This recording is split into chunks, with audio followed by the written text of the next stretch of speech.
Welcome to Behavioral Health Today, a podcast brought to you by the Triad Network.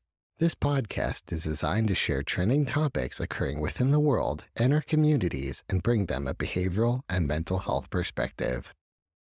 Welcome to Behavioral Health Today. I'm your host, Dr. Graham Taylor. My guest today is Maira Holzmann. Maira is a licensed clinical social worker and somatic therapist who specializes in helping people heal from the impacts of childhood trauma. Maira completed her undergraduate degree in psychology at the University of Michigan and her Master of Science in social work at the University of Texas at Austin. She's been a licensed clinical social worker since 2006.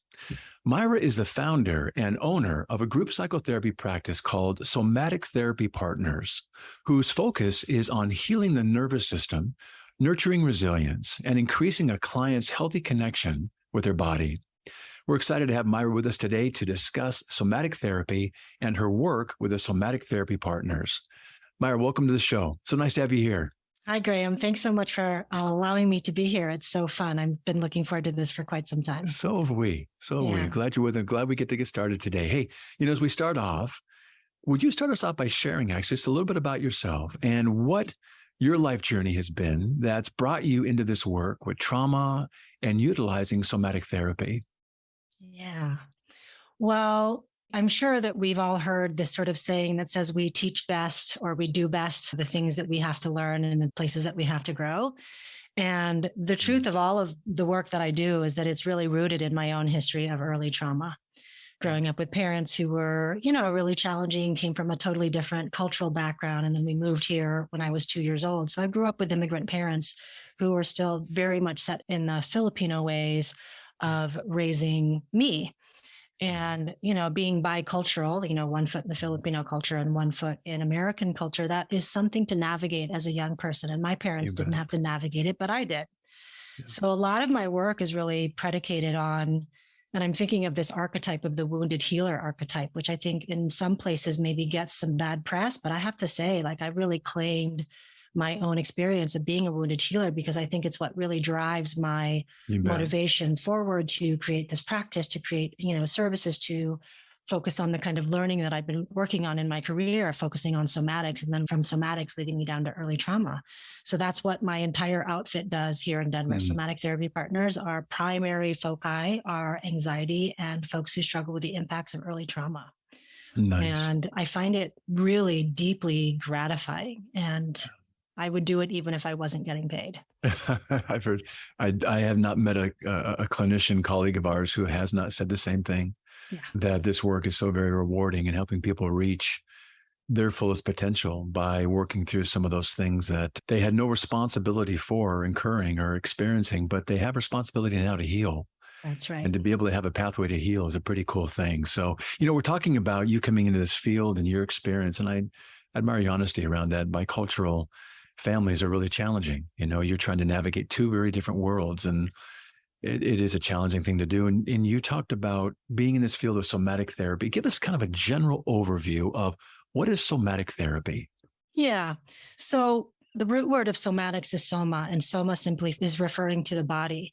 And so what somatic psychotherapy is, it's a combination of top-down and bottom-up practices, meaning that, of course, I'm using mind-based practices, like I'm trained in DBT, I've been trained in ACT, but what I'm also doing as a trained somatic therapist is I am including the body as an ally in the healing process, because especially in my experience and in my opinion, early trauma doesn't get healed just by thinking differently about what happened or giving yourself affirmations. We have to deal with the somatic, the body's patterns, survival patterns in particular, that were created as a result of growing up in an environment in those first 3 to 5 years where maybe things were not so great or were challenging or just didn't feel safe.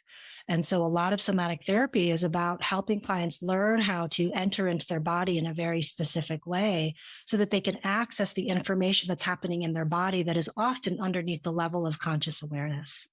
Really good. I want to talk about some of the strategies that you use to help people kind of mine down into that awareness that it's there, but they just don't know it. But I want to come back to something you just said.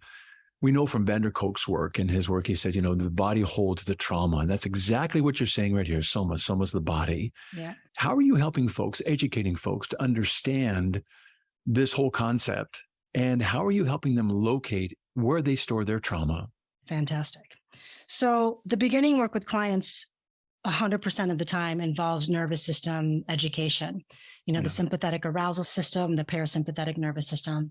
And then more importantly, helping them understand how their maladaptive behaviors are ways that their body and their system is naturally trying to protect them and help them survive. Yeah. Right. Because, so many clients come in, and especially with early trauma, shame is so deeply embedded in the process of, early adverse childhood experiences. Yeah. And my job is to help them, first of all, start to decrease the shame by helping them understand the biological underpinnings of why they act the way they act, why they feel the way that they feel about themselves. So that's really where it begins, is giving them some education, decreasing some of that shame. And in my work, I see clients say all the time, especially over time, they will say things like, well, it makes sense why I completely lost my stuff with this person, because they reminded me of my dad and I just went into a full fight response. And I'm like, what an important reframe for them. Right? It really depathologizes all of this and says, this is your best way to cope, isn't it? Or has been. That's right. Yep. So we do a lot of that kind of stuff, of education and a lot of affirming of like, I don't want you to do that behavior because it makes you feel ashamed and it hurts the people around you. And can you understand that what you're doing has been a learned protective response? You either learned how to fight, which is my default. I have a belief that everyone has a default survival response in general. So that we know that the basic ones are fight, flight, and freeze. So fight is mine. It's the thing that happens anytime I'm under threat. You will see me start to clench my jaw, clench my fists, and I will go into judgment and protective mode. Other people freeze and they can't do anything and they feel paralyzed. And then other folks run away or they avoid what's happening. And none of that is bad. It's simply information about where they are and how much threat their body is experiencing, that they're going into these automatic set of behaviors and thoughts. We'll be right back after word from our sponsor. Are you preparing for a licensure exam in psychology, social work, marriage and family therapy, counseling, or behavioral analysis? AATBS is here to help. We have been supporting behavioral and mental health students to prepare for their licensure exams for more than 45 years, working with over 1 million students to succeed on test day and move on to the next step in their career. With products ranging from comprehensive courses to quiz banks and delivered live online, self-study online, and in print, AATBS has test prep solutions that meet every student's needs and learning styles. Visit us today at aatbs.com. That's aatbs.com and use promo code BHT15 to save 15% off your next purchase.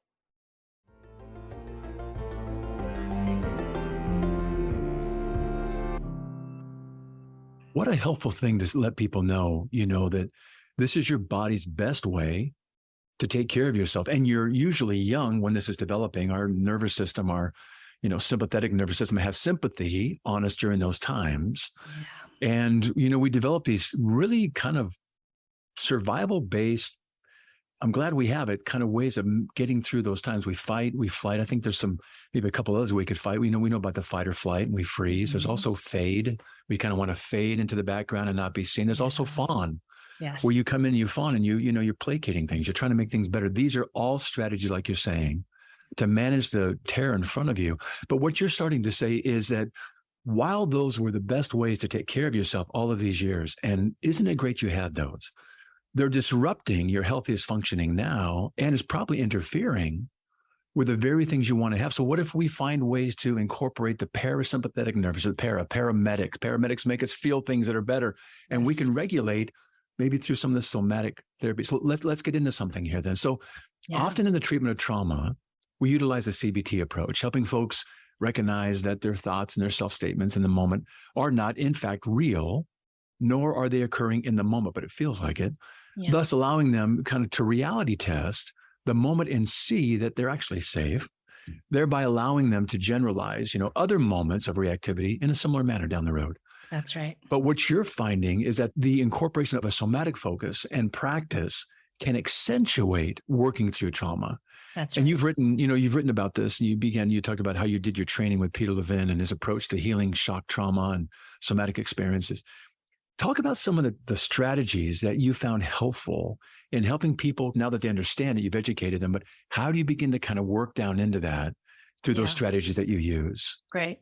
So the first thing that I'm always wanting to orient clients to, and this is sometimes a negotiation, is helping them find a way to come into their bodily experience in such a way that they don't get re-traumatized. Because the nature of Good. trauma is that most people don't want to come into their body, because the minute that they Yeah. sense anything, it feels like a war zone, right? Yeah. They're in battle, they can't breathe, they've Yeah. got all of these kind of symptoms of PTSD. They're back in So- that state, literally, aren't they? I mean, those traumas get locked at that emotional state, at that emotional age, and they are literally reliving it, aren't they? That's right. They're reliving it, and Yeah. they can't help it. It's not their fault that they're reliving it. And so one of the most basic building blocks that is akin to helping clients to embody safety, which is one of our big things that we do in somatic therapy, is helping a client embody safety, is helping a client start orienting just really simply to pleasant enough sensations, right? So at the end of my first session, I will typically say something like,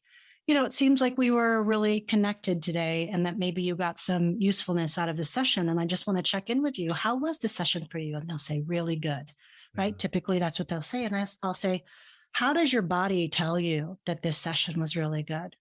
And they won't necessarily know, because they don't have the language of the body. And they'll be like, oh, I don't know. Or maybe they'll say a little something. And I'll say, well, I noticed that right here at the end, you're giving me more eye contact than you've given me in the entire hour. Your shoulders are down away from your ears, and I can see you breathing in a long and steady way. And so I just want you, see if you could notice the things that I just named, and notice how it feels to experience that here together. That is really some important mirroring, isn't it? Yes. Wow. That's right. And what's their typical response? Kind of like an aha. What do they tend to respond with, even in that first session? Yeah. Part of what I'm doing throughout the entire session is doing exactly what I just sort of modeled, right? Like, oh, I noticed when you were talking about your mom, you kind of stopped breathing. And did you notice that your shoulders came up by your ears? And they'll look at me like I'm nuts, like I read their mind. And I'm like, yeah, so just notice. So, if it feels okay for you, just see what might happen if you were to drop your shoulders, and let's go from there. And not everybody can do that, because we have to work in really small titrated bits, right? So titration, working in little bits at a time. This is a somatic experiencing concept, because if we don't do that, then they're going to pendulate back into the trauma response, and it's going to be a big one. Right. So we have to do these little bits with no pressure, no demand on the client to be any different than they are, but simply just to notice, how does it feel to be in your body when you feel safe enough with me after this first session, or connected enough that you didn't feel judged, you felt like I understood you, etc. That's the building block to everything, is pleasant enough experiences, as well as, hey, by the way, the experiences you're talking about are signs potentially of safety, of relational safety. This is an embodied experience. Safety is something you can do in your environment, but in terms of trauma healing, how clients really heal is when they can come back into their body and be like, I know how to feel safe. I did that in my session. So let me just do some of these skills, and let me just remember what it feels like to feel understood. And then they learn how to track their body, and then they come right into their parasympathetic rest and digest, restore function of their nervous system, which likely they have not had much access to. And I'm saying that from the perspective of working mainly with clients who have anxiety versus clients who struggle with depression. So I'll just be clear about that frame. So you're really working very much in the here and now, a very experienced near, and allowing in that moment just observations to be made that actually not just draw attention on the patient's part to themselves, but also get them to see that, hey, I never realized that I would do this or carry it this way. That's right. And what a cool in the moment. I also know that you do some mind-body exercises like breath work or meditation and some other pieces. And I want to get into one of the pieces here, but talk a little bit about how you incorporate those aspects as strategies. So the main pathway that I use, because my specialization is anxiety and folks who are struggling with the impacts of early trauma, is co-regulating touch. And so touch is really the way. Like, I can do all of those other things too, like meditation and breath work, and those are really helpful. And I call those self-regulation pieces. But with the touch piece, we're really working inside of the nervous system and how it functions, and helping the nervous system settle. And we'll get more into it, but that's really my main pathway. So again, it's this combination of top down, so breathing and self-regulation practices, because self-regulation practices, even when I'm telling a client to just notice how it feels to breathe, there's still a lot of top down elements to it. And when you're really working from a deeply bottom up experience, part of what I have to do as a clinician is trust that the nervous system knows exactly what it knows how to Yeah. do, which is to be in balance and regulation. So that's my main way of helping clients do this mind-body connection is I'm applying this safe enough touch with someone that is safe enough for them. And the reason why I'm saying safe enough is because I never want to define for people what safety is. My sense of safety is going to be really different than yours or somebody else's. Right. So I use that term safe enough so that clients don't feel like they've got to suddenly feel safe just because I said so. So I just wanted to make that clear. But yeah, the kind of results with clients who struggle with early trauma, I haven't seen the kind of positive results in any other modality that I've been trained in, including somatic experiencing, as I have with co-regulating touch. I'd like to get into the co-regulating touch and what people experience with you in doing it, but I want to highlight something here you're saying too. Earlier you said that people don't want to get into their bodies because the body holds the trauma. Yeah. And there's this fear that if I go there, I'm not going to be able to trust this. In fact, they're afraid of their bodies at some point. But what you're reframing here and making safe for them is helping them view that their body is actually their ally in healing. 100%. You made it safe for the very first time. That's right. What a cool reframe. And for them to actually be able to go to the very place that they live in. That's right. And I think that's a wonderful reframe. So let's go into that part of what is co-regulating touch and what's occurring in that process you're saying is so transformative. Yeah. So co-regulating touch was created by my teachers, Kathy Kane and Stephen Terrell. And basically, I'll just give you the sort of basic raw of what co-regulating touch is. Basically, when clients come in and they have this session with me, I am holding certain places in their body that we consider the regulatory places in their body. So the kidneys, right? So right above the kidney is the adrenal system, which, plugs into the hypothalamic pituitary axis, which is a huge part of regulation. Brainstem, of course, which is the place for hypervigilance and all kinds of regulation processes. Sometimes the stomach that we know is our second brain and gives the brain a lot more information, a lot of information than the rest of the body. So I'm holding these places with a certain attitude. And that, part of that attitude is being deeply attuned to what's happening, not just in their body, but also with what I'm observing, as well as how it feels for me to be in connection with them. What does that mean, holding, in this case? Yeah. So what I'm actually physically doing is when they're lying on my table, face up, fully clothed, my hand is underneath their back, close to about where the kidney would lay inside the body. Yeah. My attention is going inward towards that kidney adrenal system. And I'm holding space. So not only am I physically holding them, but I'm also listening to the kidney adrenal. I'm observing the fullness of their system so that it's not just about the kidney adrenal system. And then I'm doing that relational work, right? My teachers call it coup behaviors, right? So here's the quick example. It's one thing to change a baby's diaper and then get it done and put them back in the crib, right? It's another thing to pick up a baby and say things like, "Oh, sweetheart, you're wet. Oh, it's time for you. Let's change you. Oh, that's so uncomfortable. Okay, let me change you, okay, good. Let's get you a bottle. Let's go play." Those coup behaviors are just, It's like breathing for a child, that loving, spacious, attunement, very and soothing. care. That's what it is. So it's this why I love CRT so much is because it's as a clinician, it is such a holistic response. I mean, I'm trained in physiology, I'm trained in nervous system regulation, I'm trained in the theory of attachment and somatic experiencing, all of these things. But what really deepened for me was my ability to be attuned and fully present to meet exactly what shows up, versus being a clinician that I used to be, that was like, here's what we're doing today. Here's the agenda. And no matter what, we're going to get this done. That's different, right? That's a mind-based thing. Attunement is like that integration of mind body where we are really in it together right now. Yeah. So again, you're trusting the body to be an ally in this and listening to how the body wants to heal and has the capacity to heal. That's right. We just have to tap into that. That's right. And incorporate in the healing process. That's right. So part of this involves at times people laying on a table fully clothed. I'm wondering, when I first started out, there was a practice called healing touch. Mm-hmm. And I'm wondering, this might be something similar, but maybe a little more advanced, but something maybe that I'm not sure if that was an origin of this co-regulating touch, but very similar to what you're describing. And it is a very relaxing, I've gone through it post-surgery.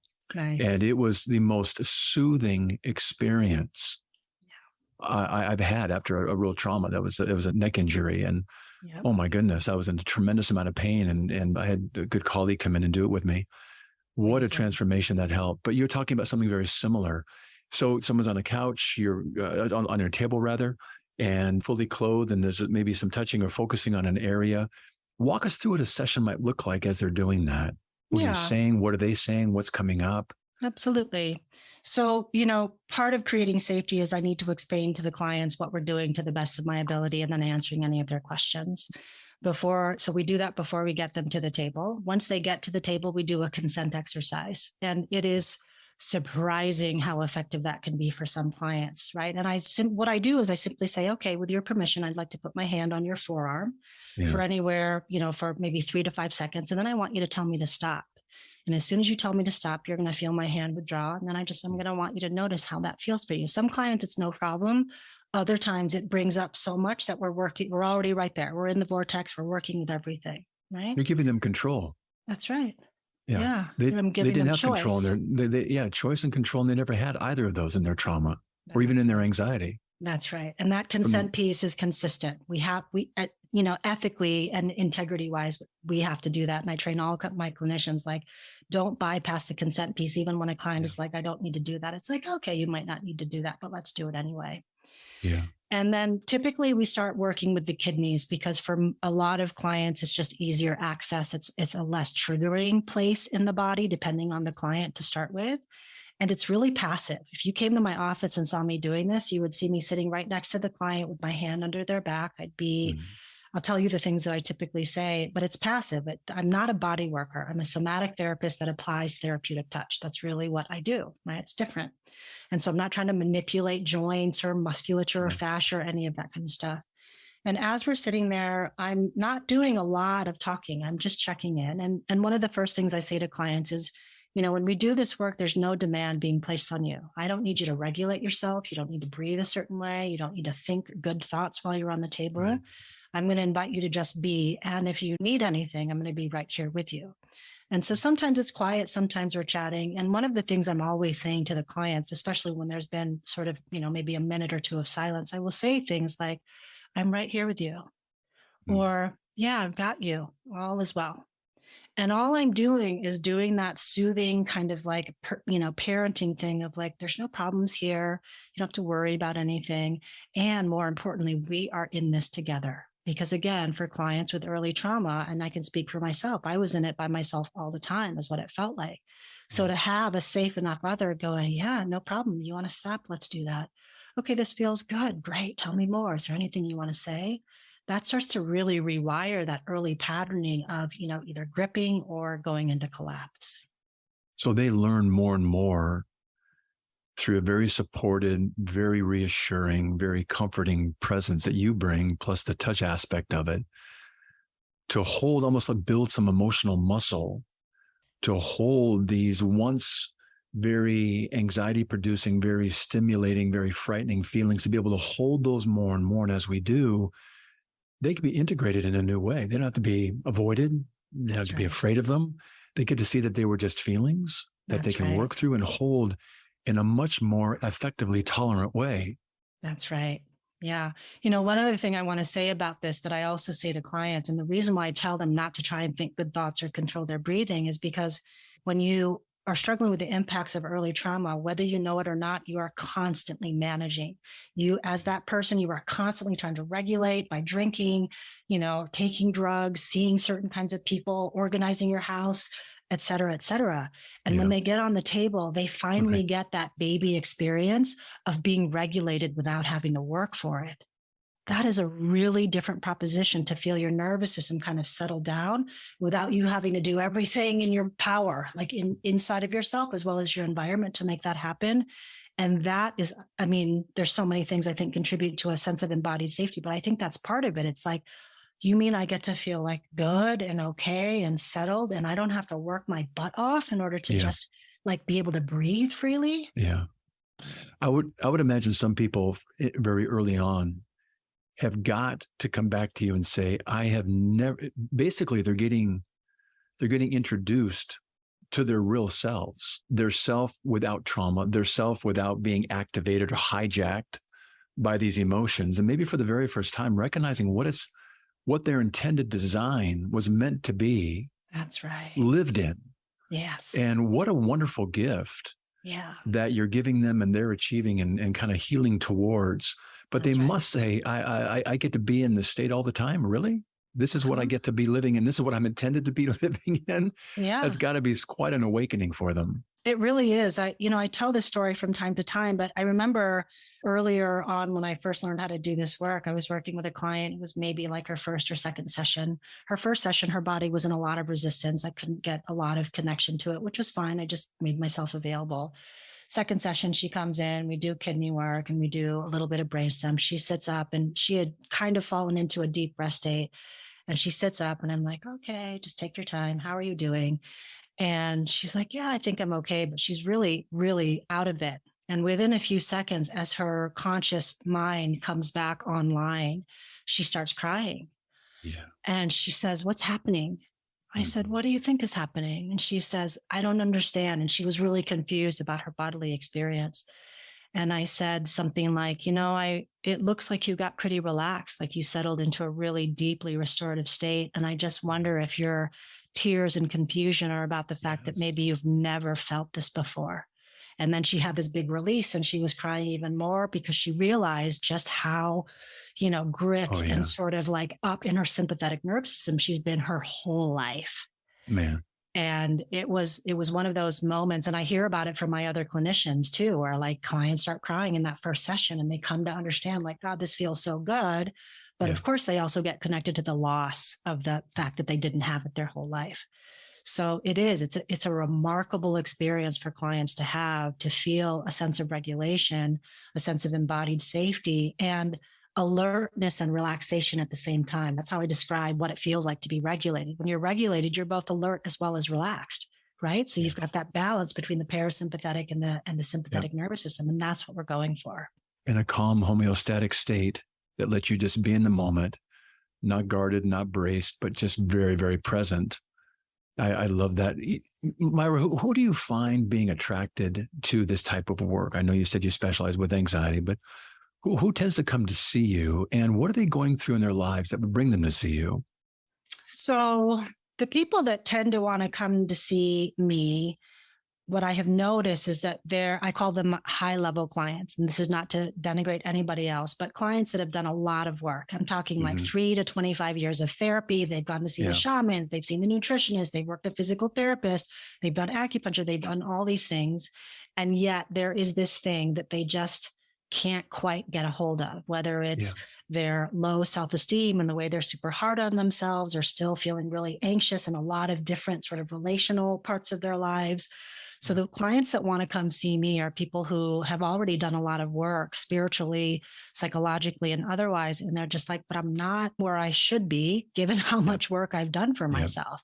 And I can even attest to that. I mean, I can't tell you how often prior to getting co-regulating touch training, my issues would come up and I'd be like, really? Like after all of this training and all of this work, I'm still dealing with my dad issues. Like, come on. Yeah. So those are the people that generally tend to come. And then, for the practice, the people that tend to come are people who have either heard about somatic therapy or are highly curious because they know people who have done really amazing work with a somatic approach to their psychotherapy. That's so good. In terms of the benefits and the successes that you're seeing, how are people's lives changed afterwards? And how does that work in therapy then generalize out into their day-to-day life? Yeah. One of the first things that I start to see happen is clients have a greater ability to pivot when they come into triggered states or activated states. So instead of going into whatever their set of behaviors was to shut down, run away, get in a fight, or whatever it might be, they have this ability, it's like their observer self gets stronger and it's like, yeah, you could do all of that stuff, but God, that would be exhausting. Right. So they have, back to this idea of choice, which when you are experiencing trauma, there was no choice. They now have this choice in how they want to respond. And that goes such a long way psychologically in terms of reducing shame, increasing confidence, increasing connection to their body. That's one of the big things.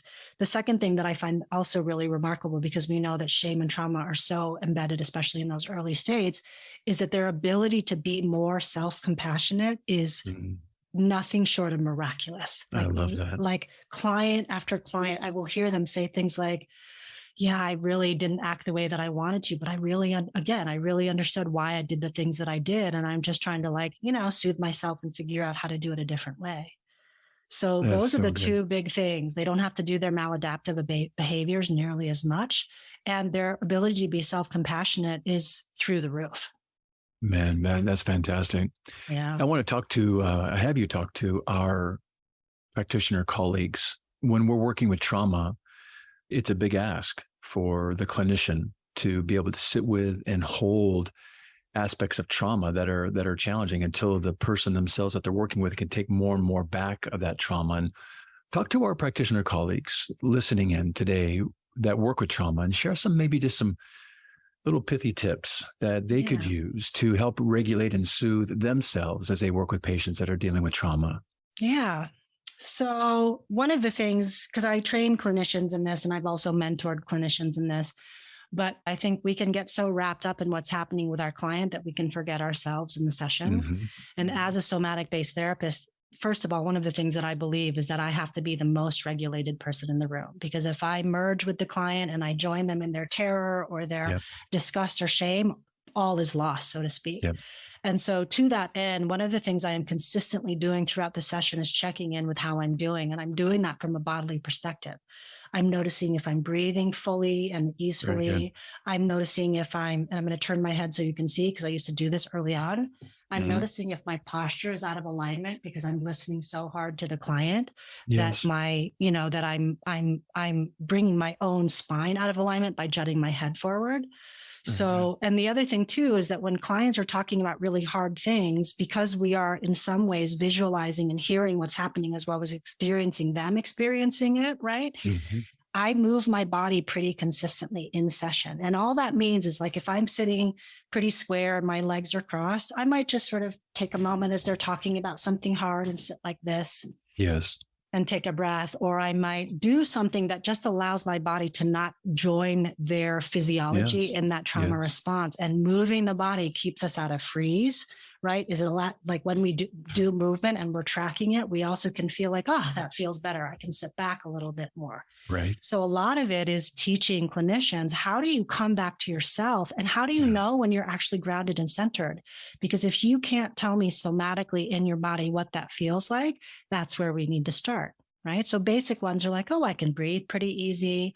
My eyes feel soft in the back of my head. My shoulders are away from my ears, and I'm not clenching any part of my body. Again, it's that alert, relaxed state that I'm looking for inside of myself, so that I can not only be modeling, but, part of co-regulation is that we're creating this together. And again, I have to be the most regulated person, because in some ways they're regulating off of my responses and how. Absolutely. Yep. Absolutely. Yeah. Really good. Really good. As we wind down here, Maira, for today, I'd like you to leave our listeners with a message. Maybe those that might be struggling and holding a lot. What might you say to them about, considering incorporating the power of somatic therapy into their own healing and growth? What I want to say is that learning how to befriend your nervous system, like really befriend it. And part of that also means befriending your body and the really important information that it's trying to get to your mind all of the time, is one of the most, in my experience, holistic and sustainable ways to do healing. And also that healing isn't about being Zen all of the time and being happy and everything. What I would say is, whoever is embarking on the healing journey is really about how compassionately you can meet every experience that arises for you in your life as you move forward. It's not about trying to, because I hear a lot of clients come in and they will say things like, well, I should have done better. And I'm like, well, who's criticizing you? Right. Versus like, yeah, I'm feeling really hurt and I wish I wasn't feeling really hurt, but here's what's here right now. And I'm just trying to figure out how to show up for it. That to me is what healing is about. So that's what I'm really saying. Good. Yeah. I appreciate that. Hey, I would love our listeners to learn how to get in touch with you and also Somatic Therapy Partners. Give us some resources. Yeah. So you can find us at somatictherapypartners.com. Okay. We are launching, one of my clinicians who is a breathwork, yogi, Reiki instructor, and also a clinician, is going to be launching a Reset Your Nervous System 9-week course that incorporates all the principles of somatics as well as nervous system regulation, and then using breathwork and yoga and sound healing and Reiki as part of it. So that's coming up. And we also have a resilience quiz on our website that people can take just to sort of figure out where they might be in terms of how they might want to begin. I think it's a good way to look at, because that's what we're really trying to build, is physiological and psychological resilience. Excellent.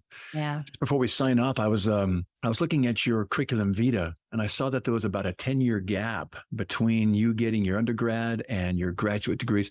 Out of curiosity, what were you doing in that 10 years? Yeah, in those 10 years between those two schoolings, I was a mountaineering instructor for Outward Bound all across the world. So I did it in Colorado, I did it in South Africa, and I did it in California. And it's some of the best. I mean, it's some of the best times of my life, is because where I cut my teeth and learned how to be confident and facilitate a whole bunch of things. Plus, I really love the mountains. So I did that for a long time. I was basically an outdoor recreationalist doing all the things. That's very cool. Very cool. Yeah. Well, Maira, it's been fantastic to have you with us today. Thank you so much. What a great guest, and what a wonderful practice you have, and what great opportunities people have to heal with you, and ideally in the incorporation of somatic therapy into their own practice as well. So thank you for being with us today. Yeah. Thank you, Graham, for being such an attuned podcast host. I really enjoyed your presence and your questions. So thank you. Well, I appreciate that. Be here. Yeah. Thank you again. Thank you. Also want to thank you, our listeners, for dropping by and joining Maira and me today. It's always great to have you with us.